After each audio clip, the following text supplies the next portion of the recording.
Sino yan? Sino yan, ha? Betong! Oho, Berto! Kunin mo na kayo sa sakay mo. Papasikip lang dito sa talyer ko.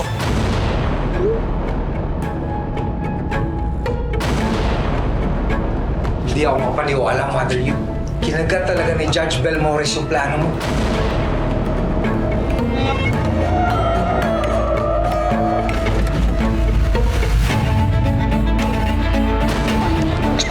I'm thirsty. Thirsty. Thank you, Tita Abra. Dahan-dahan lang. Oh, kumain muna kayo. Tara, kain tayo. Thank you, Jane. Tara, kain tayo. Dok, medyo hirap pa rin po siyang kumain ng solid food. Hindi pa handa ang tiyan niya. Subukan po ulit natin mamaya sa dinner. Maraming salamat, Doc. Ba't di ba ako tuluyan? Kailangan pa kita para mahanap yung magkita ko.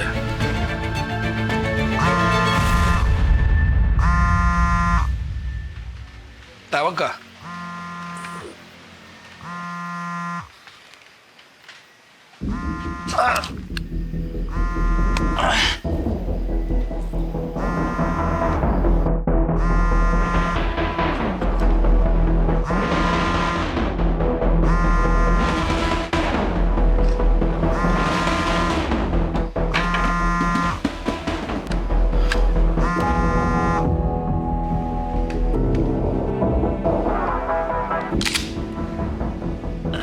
Ano balita?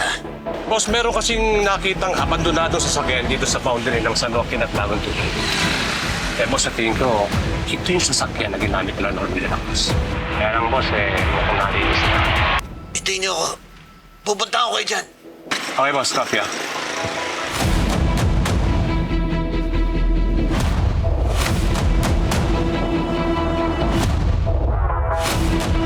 Ano binabalak mo?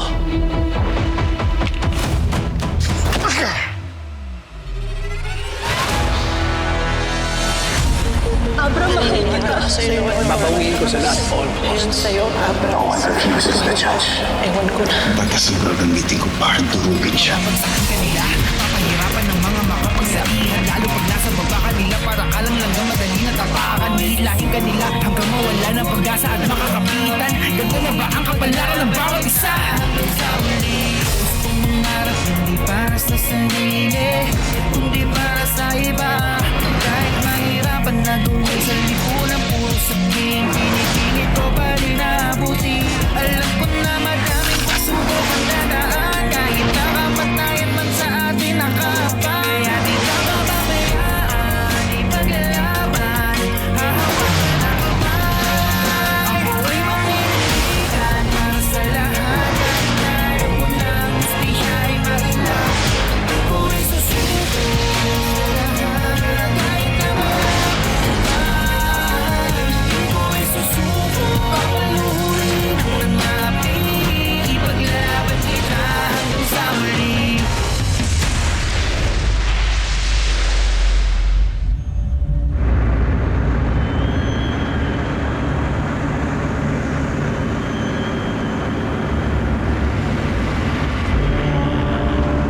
Tordy!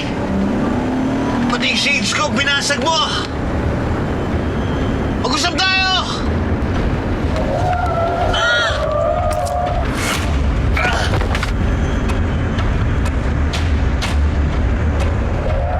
Tordy, tama na, mag-usap tayo! Babag ko sa'yo, Aaron. Komportable ka? Ang init dito! Pinagsasabi mo! Papabiyakin natin, ha?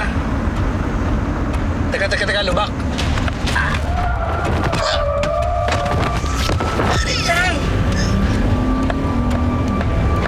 Mag-usap tayo, Tordy!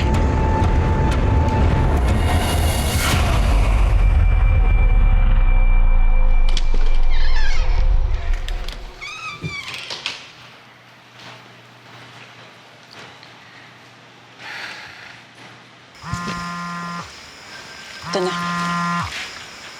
Si Norman. Norman, Jane, ano, kamusta? nagising na si Fatima. Pero mahina pa siya. Hindi ba siya makakain? Kamusta kayo dyan? Okay naman dito.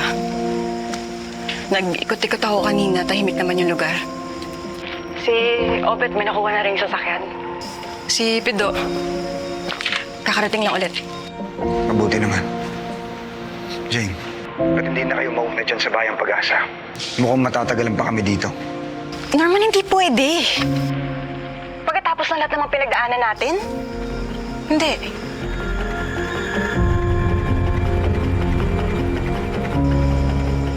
Walang iwanan hanggang dulo.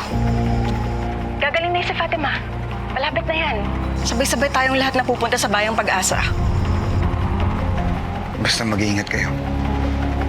Balitaan tayo. Sige. Sabihin mo kay Fatima na namimiss na namin siya. Sana makita na namin siya ulit. Makakarating.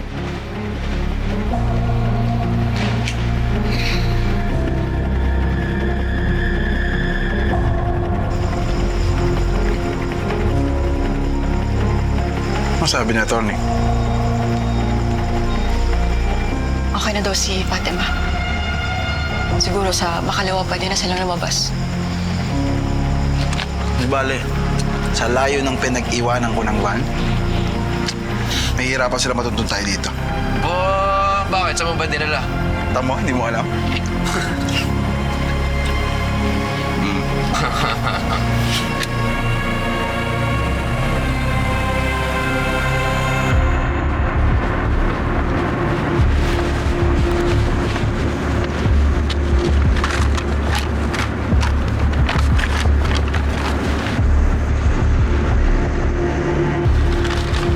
Ano ba kasing mga bato, ha?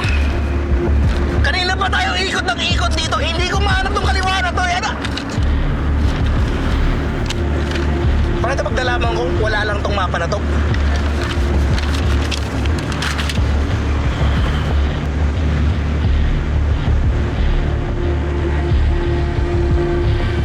Diyan ka lang, magtatanong ako.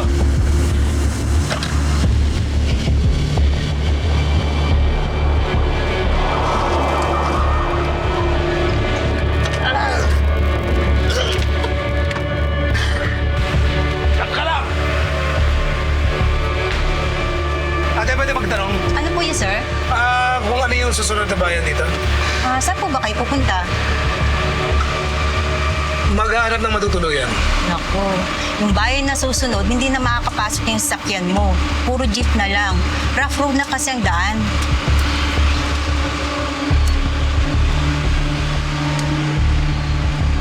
Kahit saang lupa-lupa kayo ng Pilipinas magdagaw, Norman, makakahanapin kita. At sisiguraduhin ko ako mismo ang papatay sa'yo.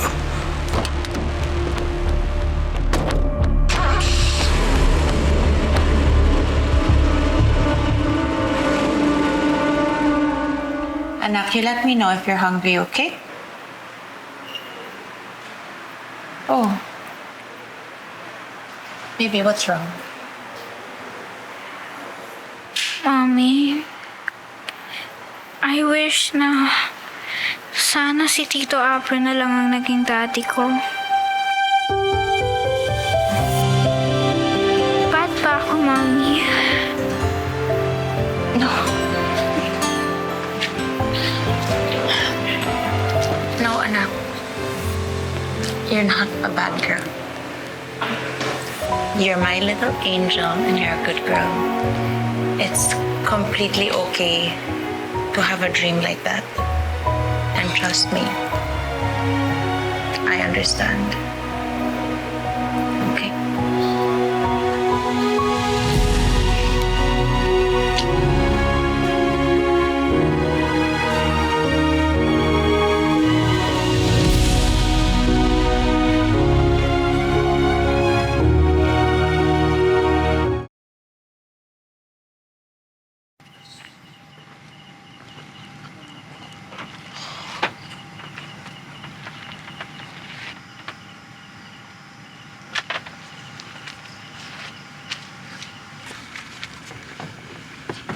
No.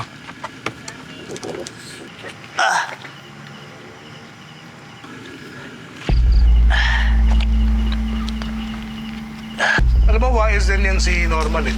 Kasi kung dito siya magtatago, bakit niya iiwan dito yung van? Kada madali. Dapat sa mga kalapit na probinsya tayo maghanap. Attorney, mas mapapadali buhay natin. Kung magkukunsya pa tayo sa paghahanap kay Norman. Pero pareho na mga inggit dyan yun eh. Tutuwa pa sa iya. Oo nga, pare-pareho namin gusto makuha ulit si Mercy at saka si Fatima. Pero hindi ko hayaan maunahan ako ni Judge Balmores sa kanila. Bilib din ako sa'yo. Kahit ayusin ni Mang Mercy. Gusto mo pa rin siya. Yun ang sasakyan ko. Kay Fatima. Yun ang hindi ko masakyan. Alam ko na kung ano yung sasabihin mo. Matagal ko nang alam na hindi ko anak si Fatima. Pero ano gusto mong gawin ko? Paghiwalayin yung dalawa? Ha? Tatanggapin ko siya. Okay lang sa'yo na. Kahit anak si Dingy. Sino? Alam mo naman sasabi siya. Sino ba kasama niya? Noong mga panahon na hindi mo siya kasama. Matalino ka naman, di ba? Tigilan mo ako, Brando.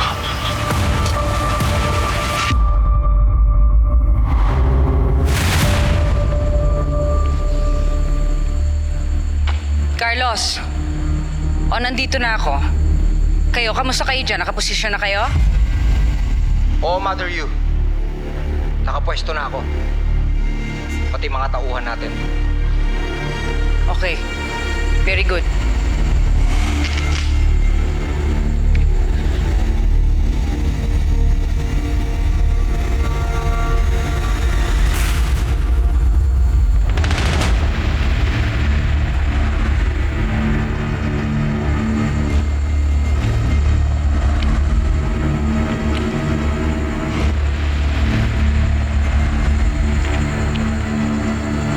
Miss Eunice Aguirre.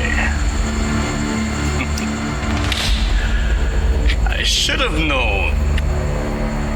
Well, alam mo, may mga naikwento na rin naman si Mario tungkol sa'yo. Enough of the pleasantries. Nasaan ang pera? Relax. It's here.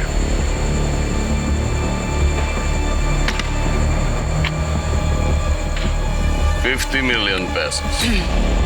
Walang labis, walang kulang. Hanggang sa huling sentimo. Now you tell. Saan ko makikita ang anak ko at ang apo?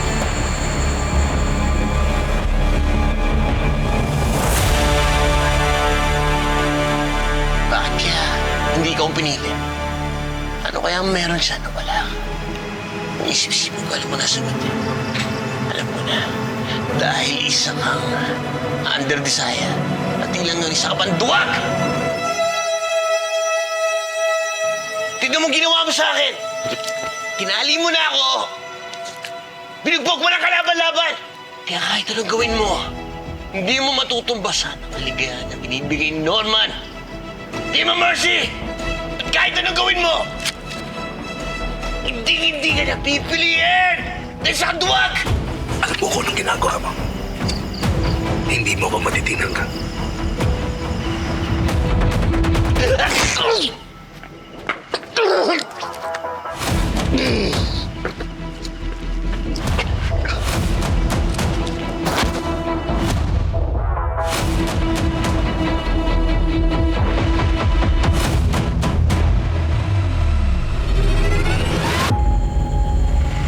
Must really be so desperate, no?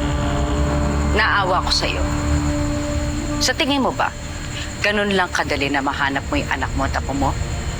Hindi ako nagpunta dito para tulungan ka. Nandito ako para ipaalam sa'yo kung sino maglalagay ng bala dyan sa pagitan ng mata mo bago mapunta sa akin ang Rosario.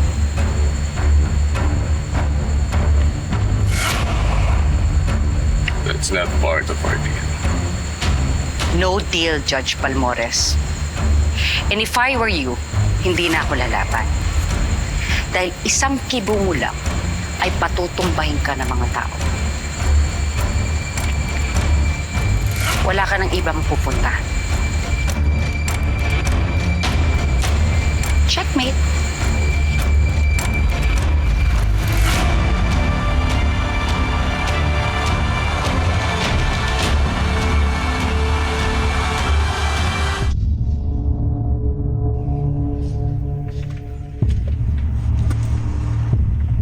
Sabi ko sa'yo, mainit dyan eh. Kung magalala, bubuksan ko yung aircon. Sigurado, matutuwa sa akin si Judge. Hindi ko man nahuli si Norman.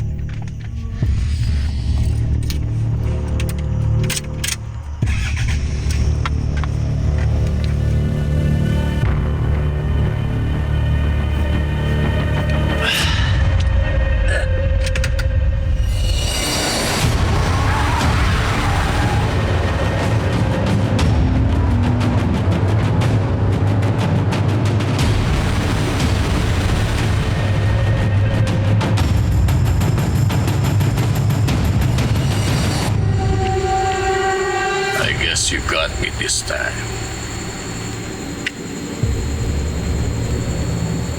You know, Miss Aguirre, nangihinayang ako sa'yo. At alam mo, tama ka rin naman. Mukhang masyado na rin akong desperado. Willing akong ibigay sa'yo ng buong-buo ang rosaryo. Kapalit ng anak ko at ng apo ko. Judge, I wasn't born yesterday. Alam naman nating pareho na hindi mo isusuko ang rosaryo ng ganon-ganon lang. Kahit para pa sa kadugo. Looks like you know me very well. Alam mo, Miss Aguirre, lahat naman tayo mamamatay. Una-una nga lang. Pero nangihinayang ako dahil walang magmamana ng binubuo kong impyerno. Hindi ba? Well, sorry na lang sa mga tagapagmana mo. Dahil wala na silang matatanggap dahil sa akin ang rosaryo.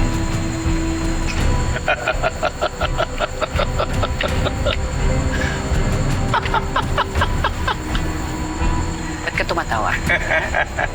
What's funny? What's funny? Hmm? You see, all the while, ang alam mo, kakagat ako sa paing mo. Diba? Correction. It's you. Ikaw ang nadali ng pain ko. Ikaw kasama na rin ang mga tauhan mo.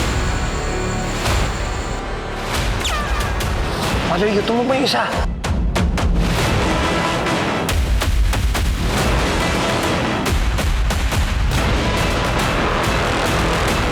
Ako ay manindigan para sa lahat. Kahit na alam ko na hustisya ay mailap.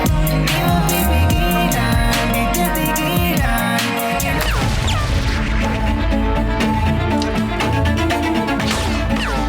Oh, you look so tense. Any problem? Panahon na para malaman niya yung katotohanan.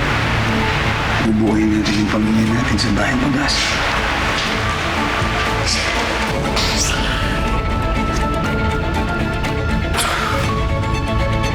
Mother, you?